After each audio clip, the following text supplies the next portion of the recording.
La Voix de l'Espérance, une émission qui vous apporte paix, joie, confiance et espérance.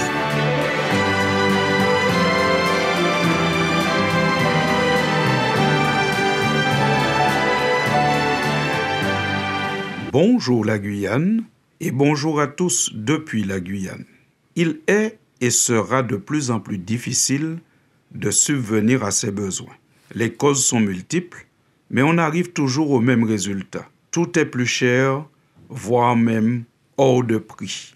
Malheureusement, les experts ne prévoient pas des baisses, mais ils prévoient plutôt des hausses encore, notamment à cause de la sécheresse qui a frappé l'Europe cet été et qui a entraîné une baisse de la productivité. Un expert en commerce a déclaré récemment « On ne manquera de rien dans nos assiettes globalement, mais tout ce qu'on va y mettre va coûter plus cher parce que dès lors qu'il n'y a pas assez, il y a des hausses de prix. » Fin de citation. Qui dit hausse des prix, dit aussi plus de personnes qui n'arrivent plus à se nourrir correctement. En 2015, la communauté mondiale avait adopté 17 objectifs mondiaux de développement durable afin d'améliorer la vie des individus d'ici à 2030. L'objectif numéro 2 s'intitulait « La faim zéro d'ici 2030 ».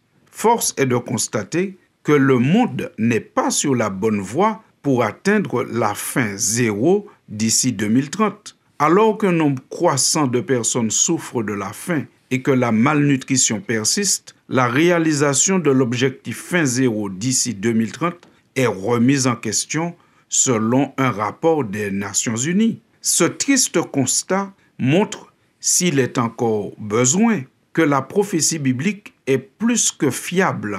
Elle est en tout cas plus fiable que les prévisions humaines. Décrivant la fin des temps, Jésus déclare dans Matthieu chapitre 24 « Vous entendrez parler de guerre et de bruit de guerre. Gardez-vous d'être troublés, car il faut que ces choses arrivent, mais ce ne sera pas encore la fin. Une nation s'élèvera contre une nation et un royaume contre un royaume.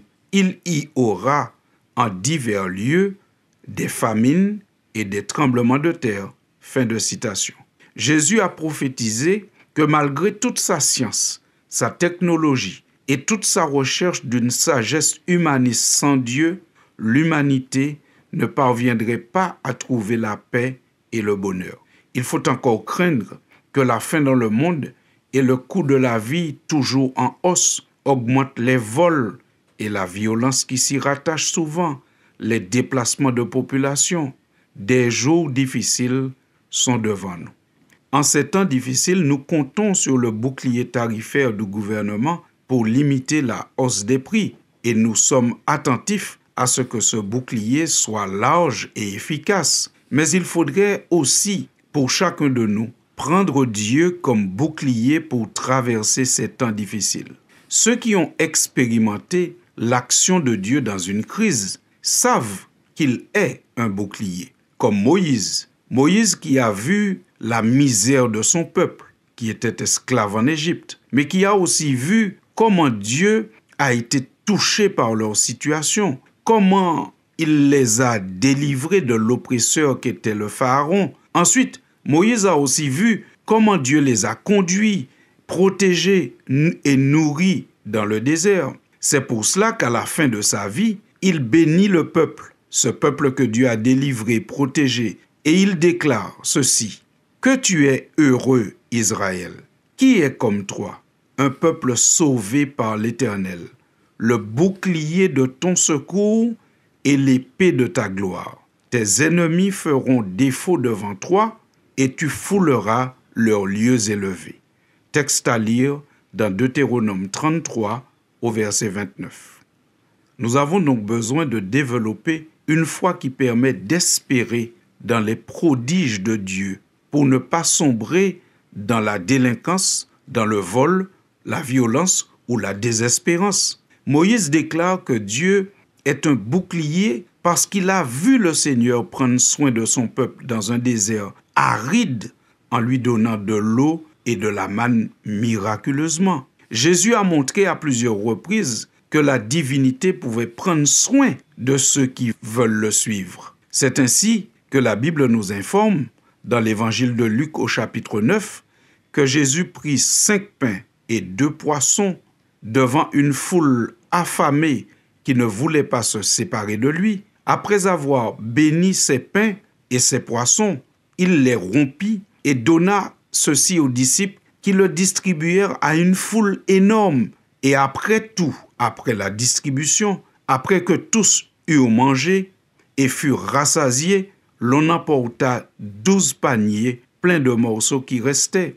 Jésus montre par là que Dieu est véritablement un bouclier sur lequel nous pouvons compter. Dieu a la capacité de nourrir ceux qui s'attachent à lui.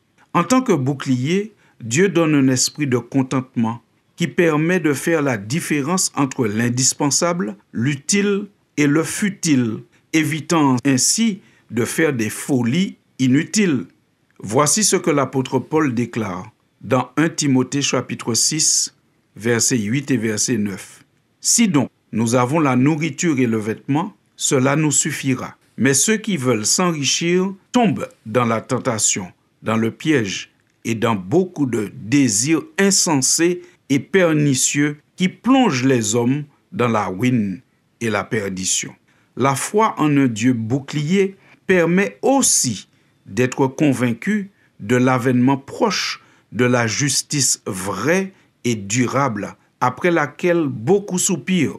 Car s'il est vrai qu'il y a de plus en plus de personnes qui ont du mal à se nourrir, à subvenir à leurs besoins primaires, il y a en face un petit groupe qui devient de plus en plus riche en exploitant une situation difficile et en exploitant des humains vulnérables. S'il est vrai que Dieu n'a rien contre la richesse en soi, il n'est pas indifférent à l'exploitation de l'homme par l'homme pour devenir toujours plus riche. Dieu est un bouclier et il rétablira un jour la justice que toutes les révolutions et les grèves n'ont pas su apporter durablement à l'humanité.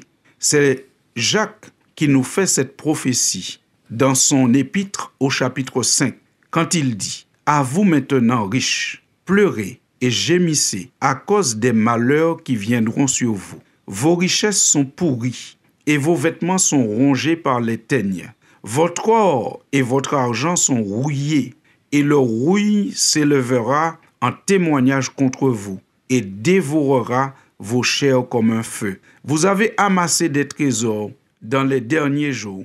Voici le salaire des ouvriers qui ont moissonné vos champs et dont vous les avez frustrés, crient et les cris des moissonneurs sont parvenus jusqu'aux oreilles du Seigneur des armées.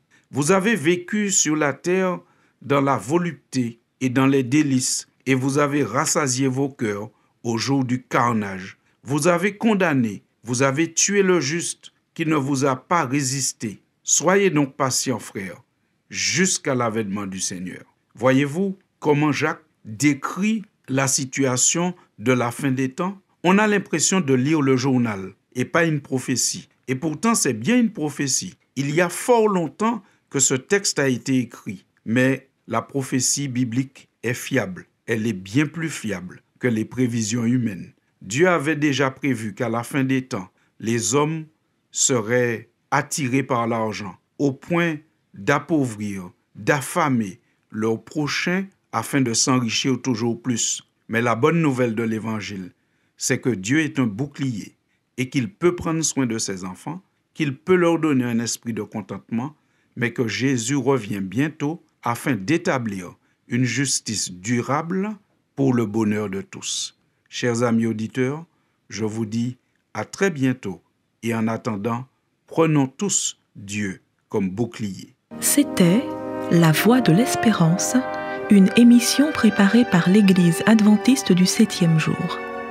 Si vous désirez avoir une copie de la causerie d'aujourd'hui, demandez-la. Elle vous sera donnée gracieusement. Écrivez à La Voix de l'Espérance, boîte postale 169 97 324, Cayenne, CEDEX, ou téléphonez au 0594 25 64 26. Merci chers auditeurs et à bientôt.